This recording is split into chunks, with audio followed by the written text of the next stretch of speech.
So there was also a rumor that the Heat bought or scheduled their private plane to Denver that night. Denver plays solid basketball.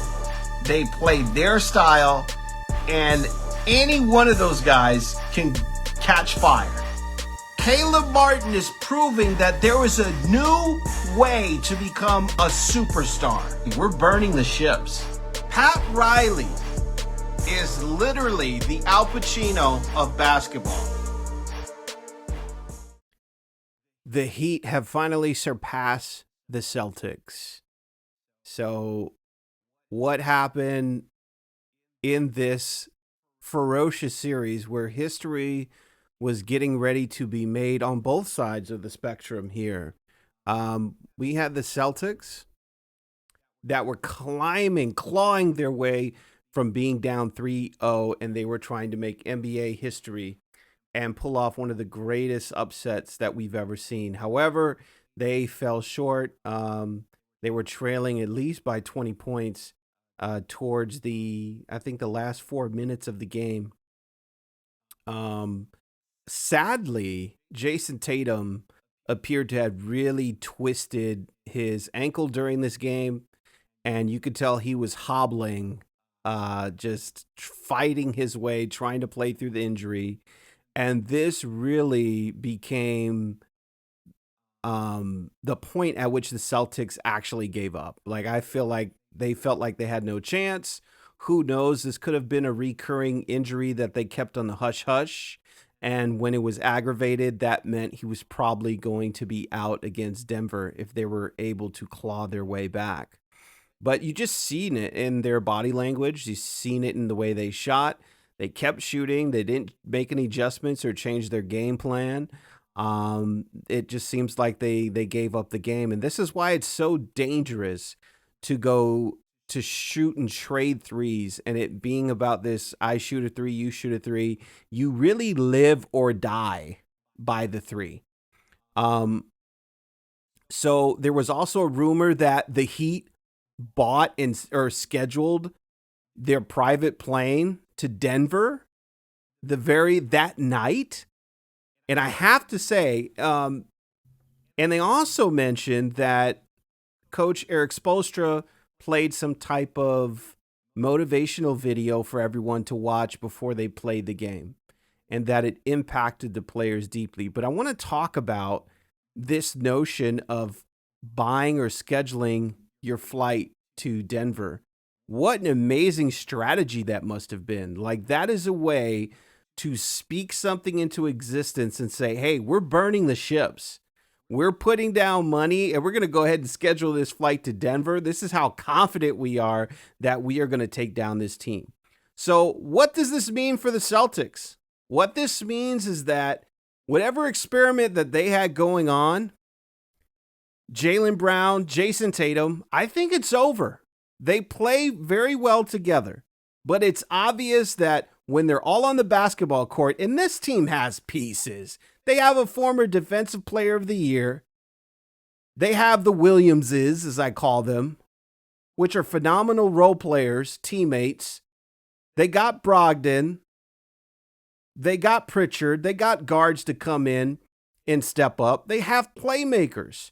There was no reason for this team to first go down 3-0 and not to pull off winning against the Miami Heat, who was the 8th seed. So this means that this team, doesn't matter if it's crunch time, game 7, they will simply go out there and play almost unconsciously. And that's the difference between a seasoned team like the Heat or like a Denver team and this team, is that it doesn't matter how much raw talent you have. If you do not incorporate strategic mindsets that allow you to get over these humps, the game of basketball is in your mind. This is why, that's really the difference. I remember reaching out to an old friend who was the former NCAA slam dunk champion, Rodney Pryor. He's from Evanston. And he told me the difference between an NBA caliber athlete and a college player is mentality. Is do they have a mind for the game? And that's what makes LeBron so special. Is he's so cerebral? Same thing as Jokic. And that's really what the Celtics are missing. And we're not going to see that development until, to be honest with you, these superstars are on their own. That they have a chance to go into the pit of being the lone superstar in a team and understand how to win from there. I think Jaylen Brown's gone. I think Jason Tatum has clearly been their franchise player. He's the go-to guy. Like he said, boastfully, he's one of the greatest players in the world. And the Celtics are going to retain him and try to build around him. I don't know if Mazzulla stays. I think he did a decent job. I think the fact that they came back and almost won the series proves that he deserves another shot. But for Jaylen Brown, I mean, come on to the Bulls. Come on. Come on over to Chicago. We'll happily accept you in Chi-Town. But I think some common destinations for him are definitely places like Portland, definitely places like the Warriors. So this Heat team, though, is going to have their hands full with Denver. I really don't see the Heat, Jimmy Butler in all his greatness and amazingness, I don't see him being able to get through Denver. Denver plays solid basketball. They play their style, and any one of those guys can catch fire. And the fact that they say they only have one superstar, one all-star, is a bunch of BS. Michael Porter Jr., Jamal Murray are all-stars. And for a while, even Michael Porter was coming into his own. I mean, he was really playing as if he was going to be a top-tier all-star. Really all-team. Maybe first, when Jokic and Murray were out, he was holding up that team. So a lot of people have forgotten about him. But they got other pieces, man. They got bench pieces from other teams that were so significant to playoff runs. I mean, just Bruce Brown alone. That guy is like Gary Payton Jr. at his best. And then some. He does not stop. He's one of the most athletic and in shape guys in the league. Their bench is solid. Aaron Gordon, I mean, look at that guy. He's completely transformed into this kind of Obi Toppin type player, into a reliable power forward who knows his role. I wouldn't say he's on the same level as like a Sean Marion, but he's on his way. He's not as lethal as Sean Marion was. But in terms of comfortability and danger once he's in the post, and he's kind of evolving into the catalyst, him going at LeBron, getting LeBron frustrated. I'd never seen LeBron just try and chokehold somebody. He frustrated LeBron, and that's what you need in the next series, especially against players like Jimmy Butler in the Miami Heat. Now, granted, the Heat have an amazing coach, and every single player of the Miami Heat can come in like a hockey team and replace what the last player could do. And you also have a few players coming in from injury. I wanted to see what the timeline was for Tyler Hero. I think they said he's going to be ready for the series, maybe game 2 or game 3. But yeah, I don't know how much of a difference Tyler Hero is going to make. I honestly think if the Heat win one game, that would be amazing. Like if they were able to get 1 or 2 games and stretch this out to a game 5 or game 6, I would be amazed. So the story, the headline, is really David versus Goliath. I mean, the fact that the Heat are in the finals is a miracle in and of itself. And I can tell that the media doesn't want to root for Denver. I think they're kind of the new San Antonio Spurs. That's really what they, they're not as exciting. Like maybe when Jokic is hitting crazy shots, they're exciting to watch. But really, they just play Denver style brand of basketball, and that's it. And that's why I think the media was rooting so hard for LeBron to climb up Mount Jokic. But the Heat are literally little David in this case. And if they compete with Denver, it is going to make such an amazing storyline, such a compelling story in sports if they're actually able to exchange wins and go blow for blow. I mean, this is Rocky versus the Russian, Rocky 4. This is because nobody thinks the Heat have a chance against the Serbian. I mean, the Serbian Terminator. This guy is clearly the MVP of the league. I think he almost purposely ducked out at the last part of the season just so he wouldn't have to deal with the controversy of being a 3-time MVP and let Joel win it. And it's clear that that was the case because look what he's doing now. He's absolutely unstoppable. They've had the best team all year, and they've dominated every team they've played against. Decimated teams, decimated the Suns. So I think if the Heat can somehow find a way, like they did in Game 7, to win against Denver, it is going to create one of the most compelling NBA finals that we've seen in a long time. So on to some controversy here. I got a tip. This is from Jason. Let's see yes, this is about Ja Morant. This blew my mind. Ja Morant, apparently his parents, and if you're looking for the source of this, you can go straight to Jason Anderson. He is a contributor to the Miles Pod, wonderful insider. He's actually going to be one of my first guests on this show because he has an amazing, compelling story of entrepreneurship that I've never expected or seen before. Like, the guy's truly a wonder. But this tip came from him, that Ja Morant's parents are actually 33-degree Masons, whatever that means. And he's somehow going through he's connected to this Ja Morant, and he somehow completed some kind of humiliation ritual or something like that. I'm not big into this stuff, as a Christian. I don't really dive deep into Masonry, but I know that the rumors fly whenever you hear that a celebrity or star is connected to this type of organization, especially the parts of the organization that are on the wild side.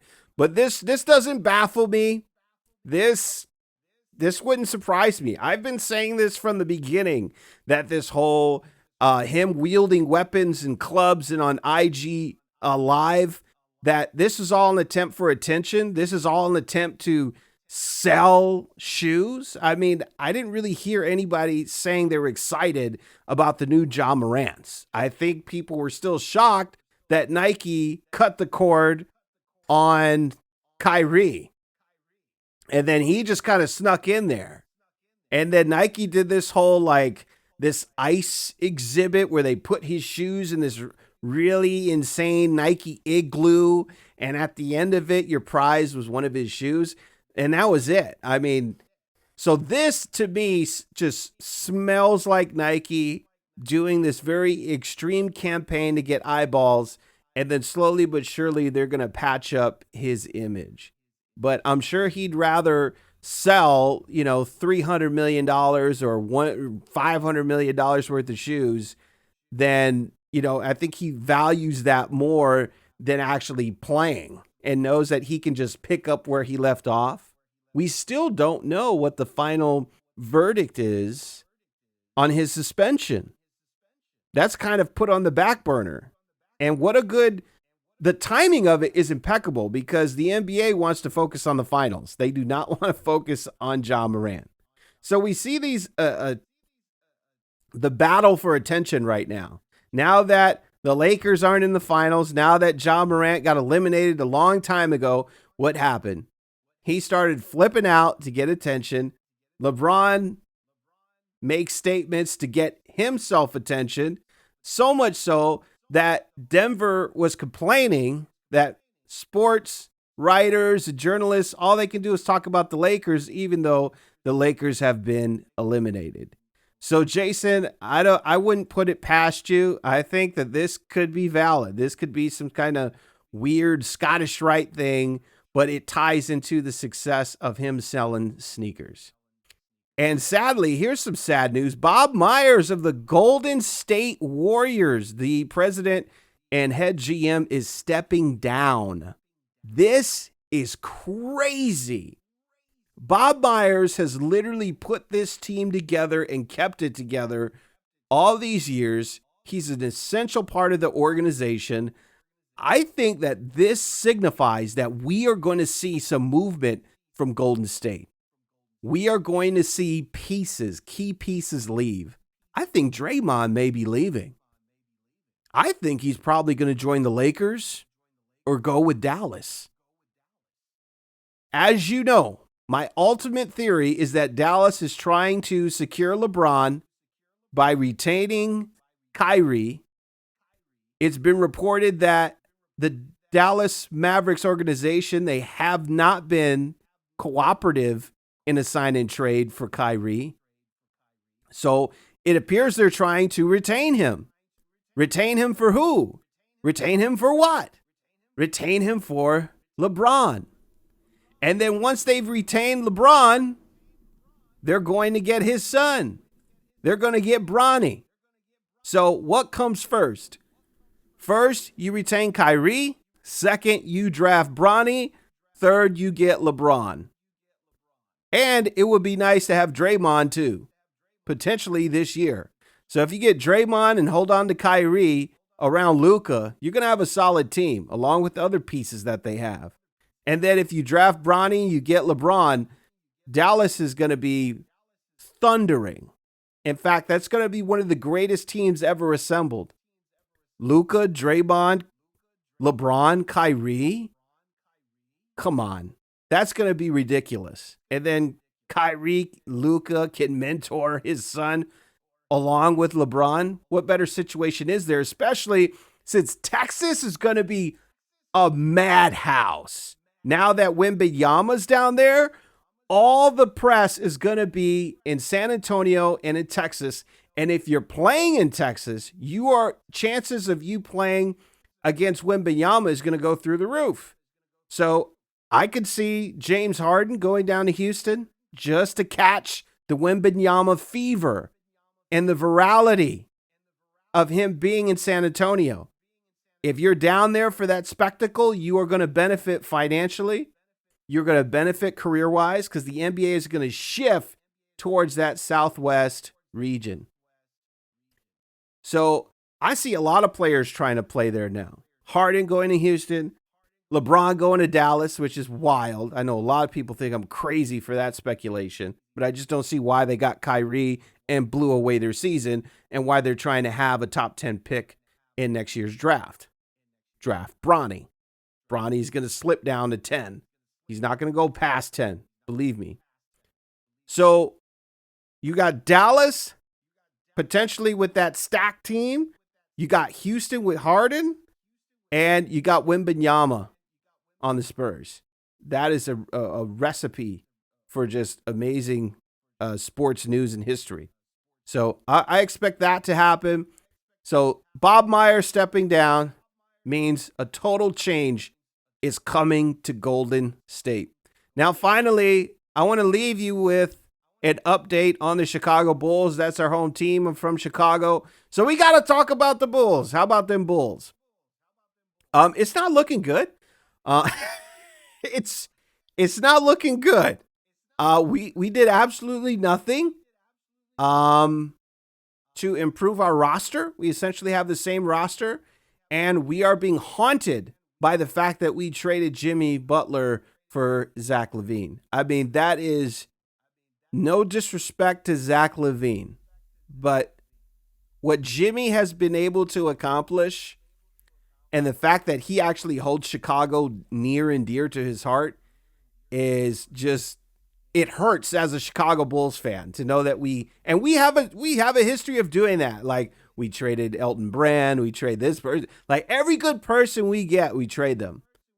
And Jimmy is probably one of the most staggering examples of this. Like, we should have held on to D Rose, injury or not, because he's a legacy player. But I really believe Jimmy has come into his own being with this Heat organization, and he wouldn't have been able to do that if Pat Riley wasn't with the Heat. I don't think the Bulls have that type of effect as a franchise, because look at what we've done. The Vucevic experiment failed. Now people are upset that Drummond and Vucevic didn't work well together. Well, Drummond has to actually play. Never played. So that's not going to work if he doesn't play. But if they thought that Vucevic and Zach LaVine were going to mean that we made it to the playoffs, that's just insane. Also, Lonzo Ball may never play again. So something is going on here. This is too many guards that are never playing again. Jason Williams, Derrick Rose, now Lonzo Ball. What is going on? The fact that he may never play again is so heartbreaking, because he was really reaching these new heights as a basketball player and for this Bulls team. But I think we have a long road of hurt unless something drastic happens, and I don't think Billy Donovan can turn it around with the team that he has. We got to do something with Zach. We got to let Zach go and try to go for a championship somewhere else. Or even DeMar DeRozan. We got to let these guys try to win somewhere else and get some pieces. Sadly, folks, Bulls fans out there, it appears we got to start over. Michael Jordan failed. He failed because he was unable to capitalize on a pot of gold that had been sitting in North Carolina for at least 18 years. I'm talking about Caleb Martin. Let's go through his whole story, shall we? Caleb Martin apparently beat LeBron in a game of horse. I don't know if that's true. That's what they say on the grapevine. And he dunked on Shaq.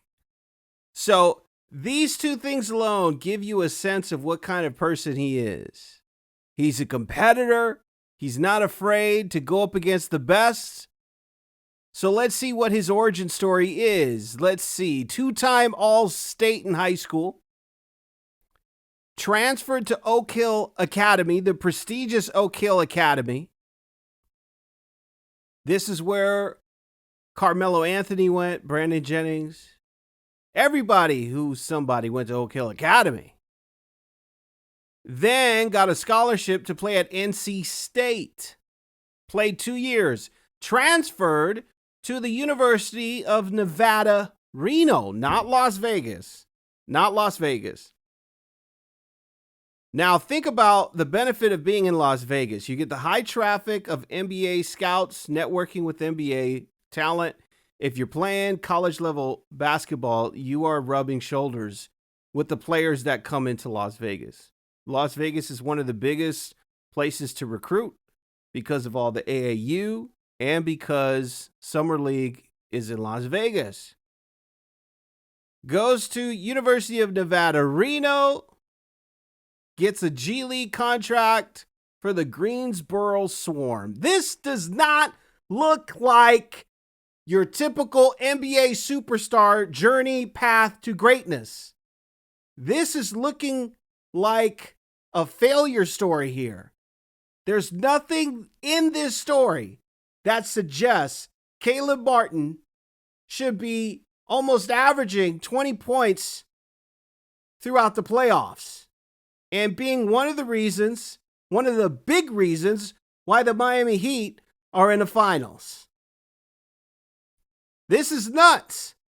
So he goes from G League for the Greensboro Swarm, not the Hornets, the G League.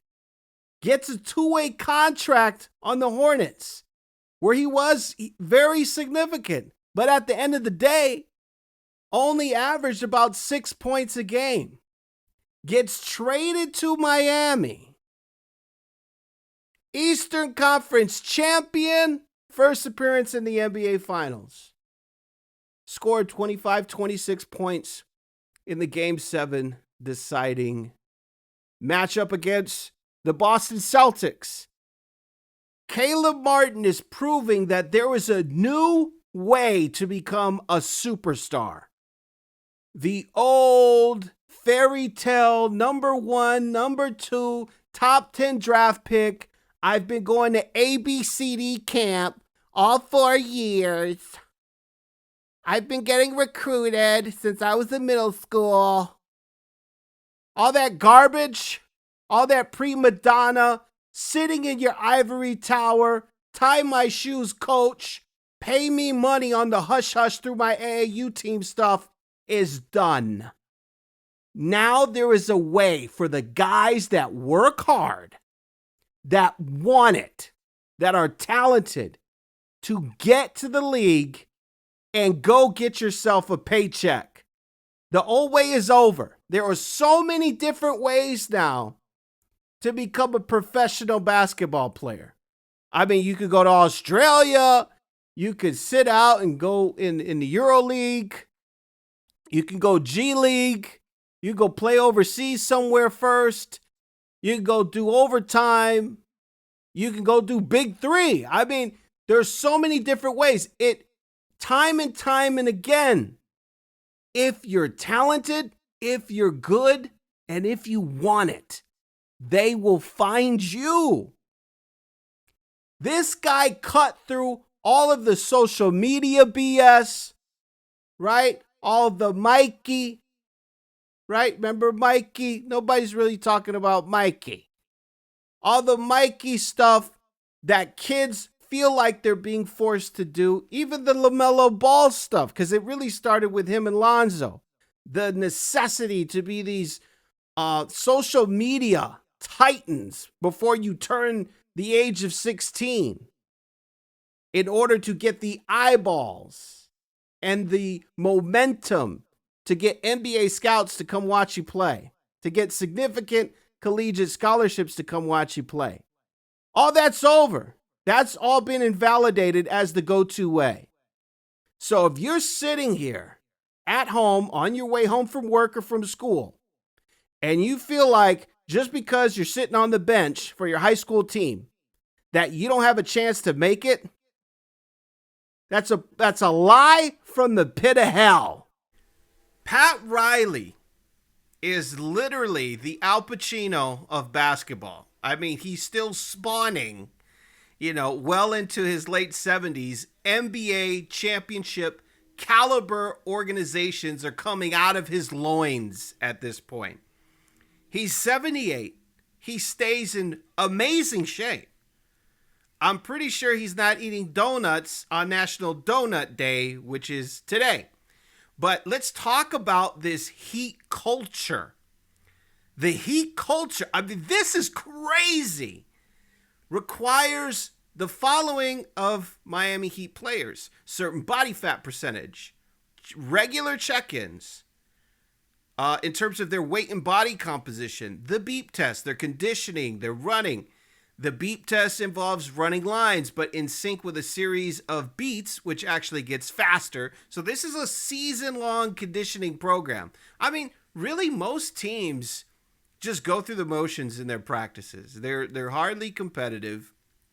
I think a lot of the professional athletes out there can attest to this. I mean, so James Harden probably avoids the Miami Heat at all cost. Like, that is not his franchise, the Miami Heat. Like, no, he's not going there.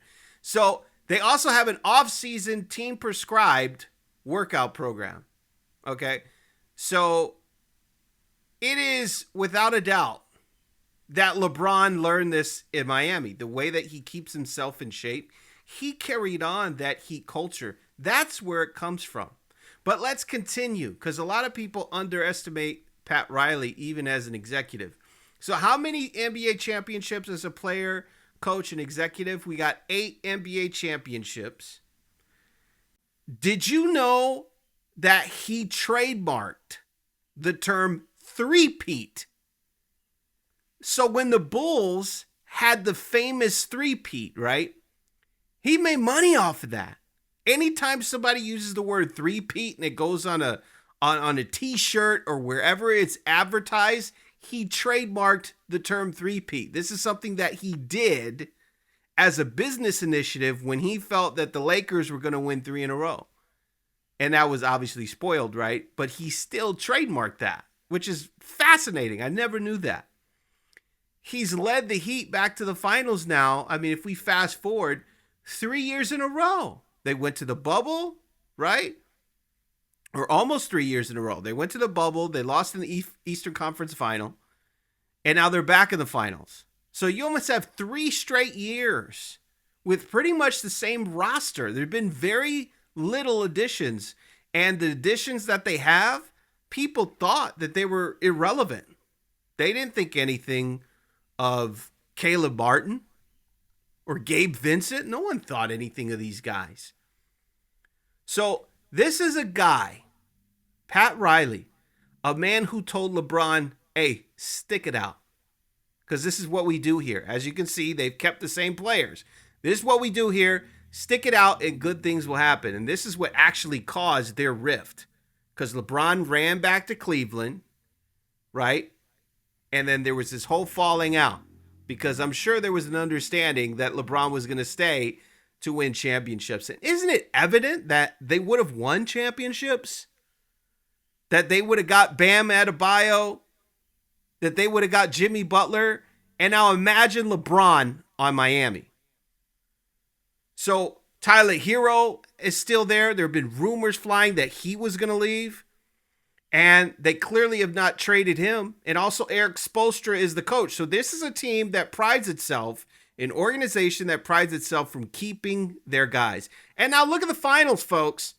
Mike Malone and Eric Spoelstra are 2 of the most tenured coaches in the NBA, meaning that they've been with their teams the longest and now they're competing for an NBA championship. So this notion of, man, if we lose to the Eastern Conference Final or lose in the playoffs and we're just going to fire our coach who's had a winning season or had a series of winning seasons just because they lose one playoff run is absolutely ludicrous. And now look at Monty Williams, who's a great coach. Now he's collecting like $80 million over 6 years with Detroit. That is a sign of loyalty. Now watch the Detroit Pistons become relevant again. Just watch. So Riley is clearly the Rihanna of basketball. Now hear me out. I know what you're saying. I'm crazy for comparing Riri to an old 78-year-old, former NBA player, right? Now executive. He is the Rihanna of basketball because just when you think he's played out or he already had his runs, he reinvents himself in a new role, in a new way with a new team and gets another hit on the charts. I mean, isn't that what Rihanna does day in and day out or every year? She like fades out and you never think she's going to have another hit and then she reinvents herself and then she's back at the top of the charts. Same thing Riley does. The guy just flat out knows the game inside and out as a player, coach, and executive. One of the only few people who's actually won a championship as a player, as a coach, and as an executive. So if you ask the best surgeons in the world what separates a good surgeon from a bad surgeon, they'll tell you there's very little.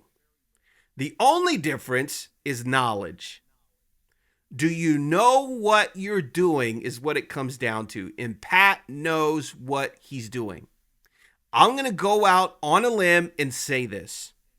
And I don't think the limb is very far. I think it's sturdy, has a solid base. Pat Riley is the greatest basketball executive of our time.